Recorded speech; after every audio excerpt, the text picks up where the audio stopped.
Hi everyone, welcome to Support Worker Club and Ask Nurse Phill. So today on Ask Nurse Phill, we're going to talk about some of the different terminology that gets bandied about and what some medical conditions people have, and we'll talk about those sort of things. And then I've also got a question from a support worker.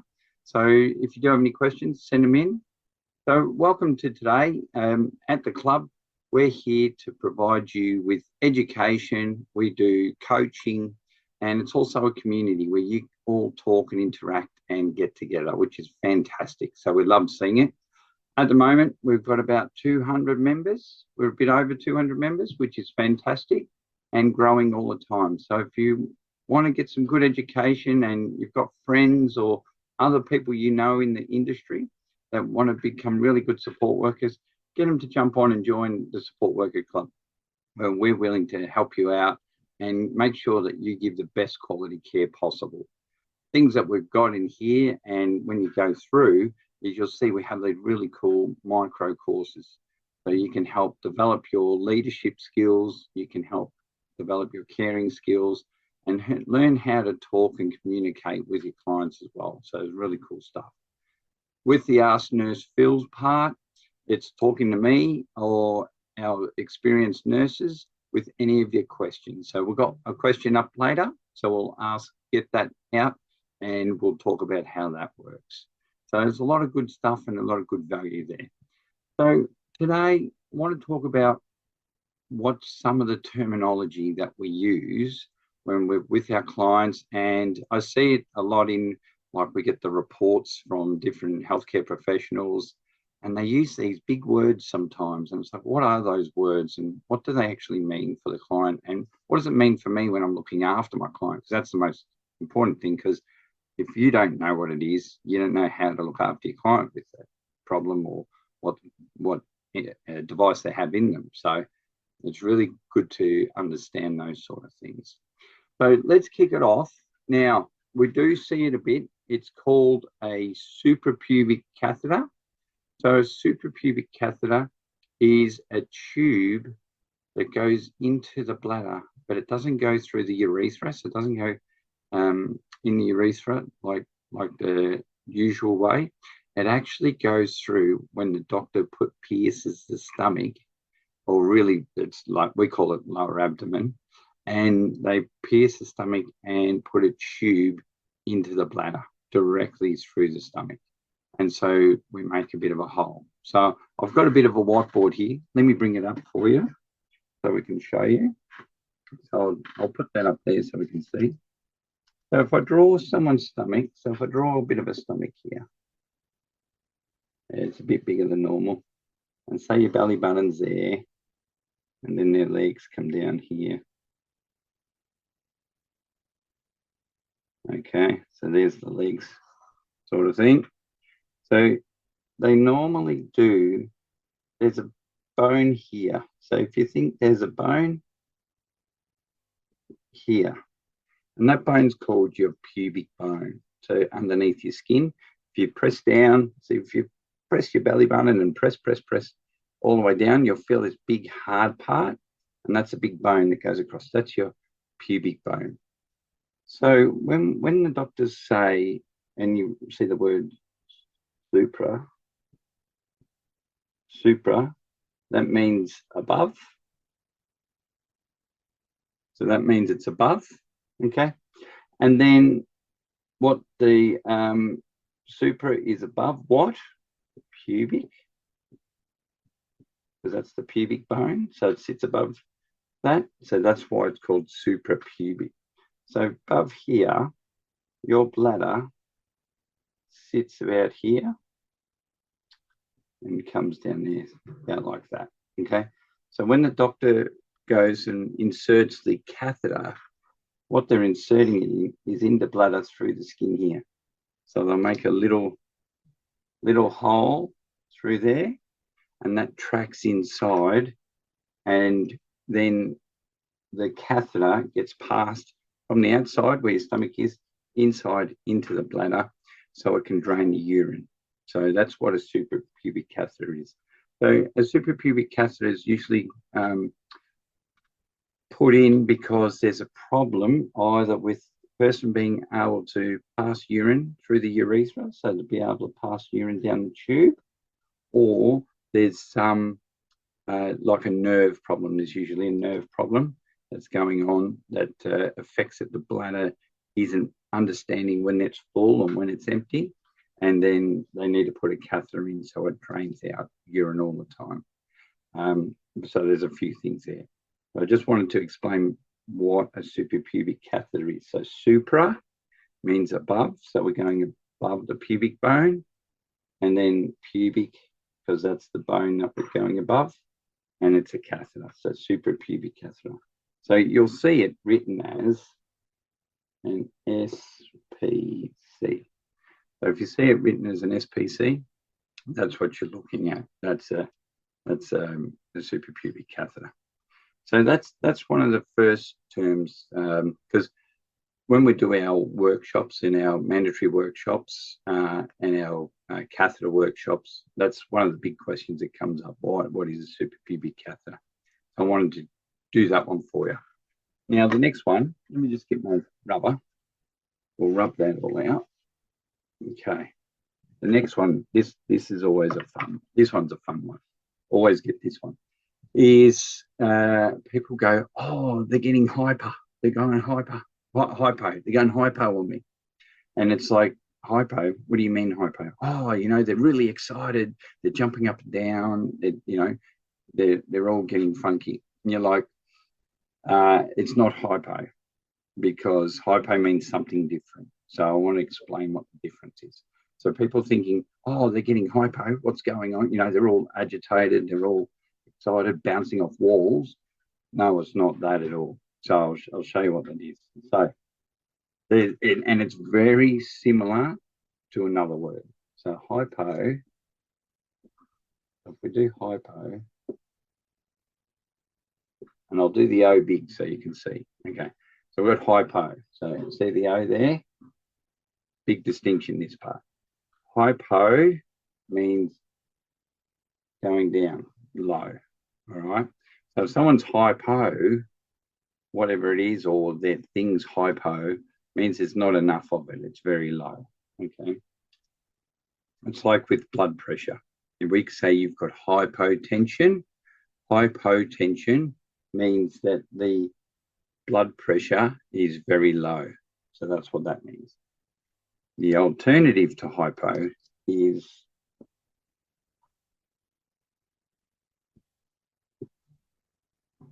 hyper.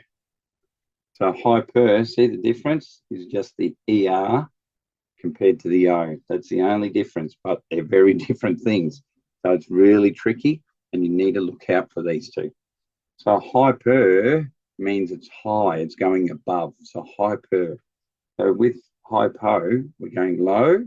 With hyper, we're going high. So if you put any word on the back of that, that will be the describing word of the thing we're describing as up or down. So good example, and we see a lot of this. So if I use the word tension, that's got to do with your blood pressure. So that's your BP, so your blood pressure. So if we got hypotension, that means it's going down, yeah? And then if we have hypertension, because we're going up, that means hypertension means that the blood pressure is high. It's going up, yeah? So that's what that means. That's what tension would be, the back word, and the front would be either if it's going up or going down, hypo or hyper. So that's the difference. The other one, and especially a lot of our clients have it, and it's got to do with diabetes. It's glycemic.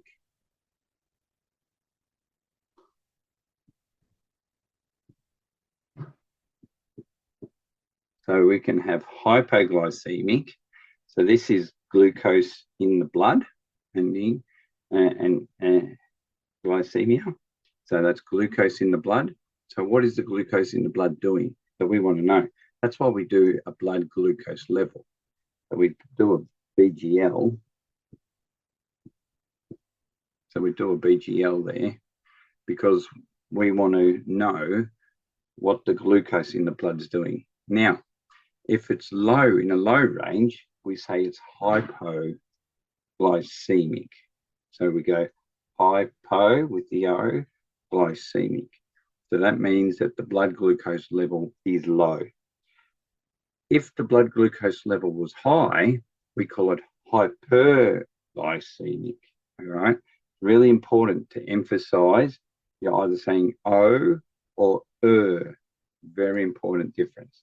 Because if you say it really quick and you muffle it, people can misunderstand what you're saying. So if we're going, someone's got high blood sugar, and we go hypoglycemic, and do it really quick, we might not go, what was that? What was it? So that's why it's really good to exaggerate the ER or the O. So if I've got someone that's hyperglycemic, I go hyperglycemic. So I'll go hyperglycemic. If it's low, I'll go hypoglycemic. So they give them an indicator. But I'd never stop there. I would always ask, after I did that, I'd want to know what the actual number is, because that can tell us a lot as well. So we can go into that in another coaching session and talk about what it is. So that's really cool. So I hope that gives you a bit of a background and a bit of understanding of what hypo and hyper is. So what the difference.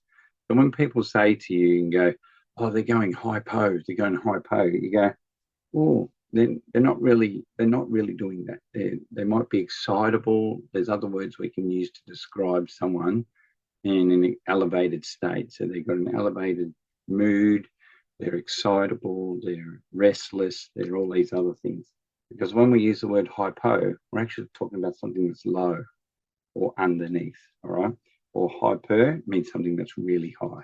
So it's big importance to make a distinction between those two words. So I hope that helps. Now, let's do one more. All righty. One more that I do see quite a lot, and it's what people do all the time, and we need to work out what's going on, especially with our clients in disability. We need to have a look at this. It's called a gait. Okay, gait. The gait is how someone's walking, so we call it a gait.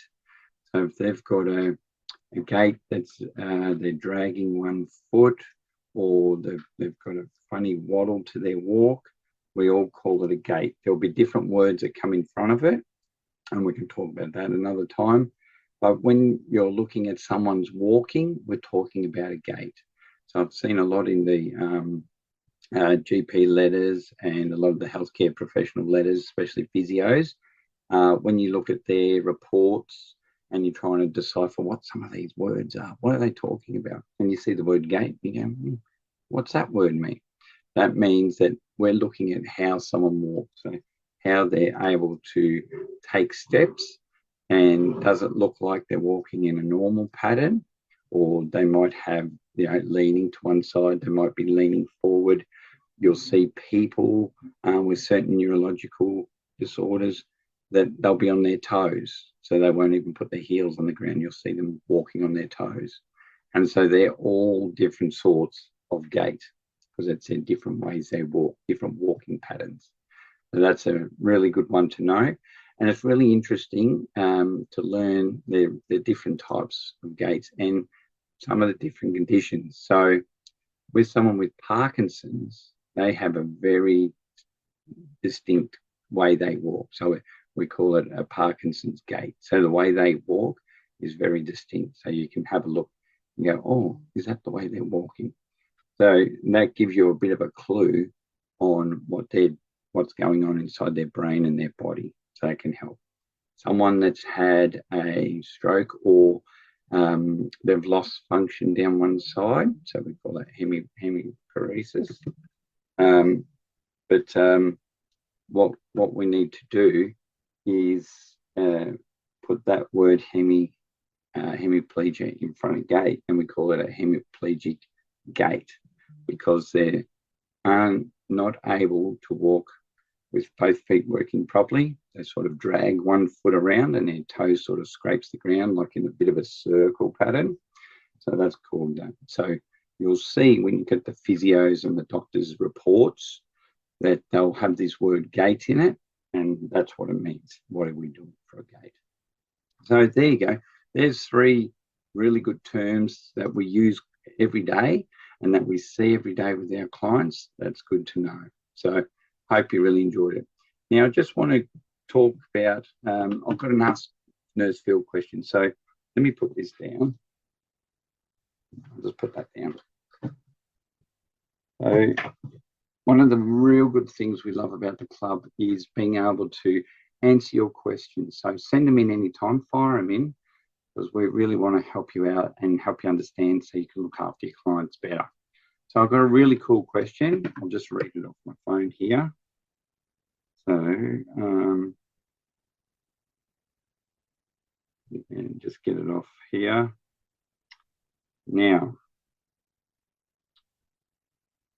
come back here, go there. So I've got a question from Eva. Now, she's got a question about her client. She said, if your client had a BGL, so blood glucose level, of 4.4 at 8:30 p.m. and after having a high insulin amount and carb amount of about 30 grams and a dinner time blood glucose level of 11.3 with 12 units of Nova Rapid, would gel yogurt and 8 blueberries spike it to 14 at bedtime, and in the morning, this is important, a BGL of 19? Just trying to work out if he's eating in his room or something we are missing in his meals. All right. So that's a really great question, Eva. So these are the sort of things we can help you with. So what's happening there is your body, even though you're taking in food to get your glucose in there, that's not the only way we actually get glucose. There is another way, and it's produced in your liver. So your liver, even though you might be asleep at night, your liver still goes around producing glucose for you to keep you going. Because if, normally, so this person's diabetic, but just normal, if you're not diabetic, your body, we don't eat, you stop eating like 6, 7 o'clock at night, should be before 8. Handy hint, stop before 8, because then otherwise you'll have a restless sleep. So normally we stop at 6 or 7, and you probably wouldn't eat till like 6 or 7 the next day. So you're going nearly 12 hours. And if we just relied on the food that we had in our body, that goes and wears away in a few hours. Would be having, remember we said before, hypoglycemia. We'd have hypoglycemic by the morning, we wouldn't be able to function. So our body's really marvelous. It does this thing where it makes its own glucose in the liver and gets the glucose to go around your blood to keep your levels up while you're asleep and in the morning. So with your client there, Eva, it could be that they're, having food and sneaking food that you'll need to monitor and look. But the other reason there could be is that at night time, even though he's had the 8 blueberries and a bit of yogurt, that shouldn't really last like 12 hours till the morning. So what it would be is that his body is making more glucose and putting more glucose into his bloodstream. And so when you're testing it in the daytime, it's a bit higher. So that'd be something to talk with your diabetic educator about, is with your client, and have a talk with his diabetic educator and go, this is what's happening. What do we need to do? Because diabetic educators, they're usually nurses by trade and have a real deep understanding of diabetes. They're the like oracle of diabetes. So if you have any questions, and they're really willing to help you out so you can look after your client better. So they'll give you a lot of resources and a lot of tools to use that you can help and understand to manage your client's blood sugar and keep it in a bit tighter range. Some people do have a big range in their blood sugars, and it depends how well they're managed. So with your client, I would have a look and see if he is eating at night. If not, it could be that his body's producing more glucose overnight when he's asleep, and then that's why it's higher in the morning. But definitely go and have a talk to his diabetic educator and see if they can help you out. So that's it for today. What a great show. Thank you all for listening. And you've got your Ask Nurse Phill questions, send them on in. We love to talk them out loud. Even if you've got a story to tell about your client or something great you've done, we'd love to read it out on Support Worker Club in Ask Nurse Phill, and then, talk to everyone and just share our experiences of what we're doing really well in the community for our people. So if you got anyone that wants to join our club, come along. We're more than willing to have you. We'd love to get more people involved, grow this place. We're down in Sydney now. We're all over Queensland, and we're going into Western Australia in the new year too. So there's lots of experience, lots of people to build our community so we can all talk and work together. My name's Nurse Phill. I wish you good health and have a great day. Look forward to speaking to you soon. Bye-bye for now.